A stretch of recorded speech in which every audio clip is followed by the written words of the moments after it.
Hello everyone, if you're trying to play Hytale and your game is stuck on this loading screen, it will not load, then you have come to the right place because in this video I'm going to show you how easy it is to fix this annoying problem on Hytale easily. So first off, you're going to close your game and now you're going to go to your Hytale's directory. So the default directory should be in your roaming folder. So just open up your start menu, write run and then write app data. Now you're going to go into roaming and then you're going to go into Hytale and then you're going to go into user data, go into mods, and then you're either going to delete everything from this mods folder or you're going to move everything out of this folder to another location. So for example, in another drive. And after that, you're going to close out this and then you're going to open up the Hytale launcher. And then you're going to click onto this settings button at the top left corner of the page. And once you click on it, you're going to click onto uninstall. And when you go into uninstall, you'll have a verification button there. You're going to click onto verify. And once you click onto verify, it will validate your game's files.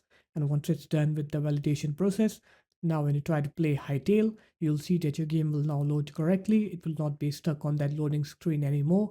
So there it is guys, that's how easy it was. If you guys found this video helpful, make sure to leave a like, comment and subscribe to the channel, and I'll see you in my next video. Peace.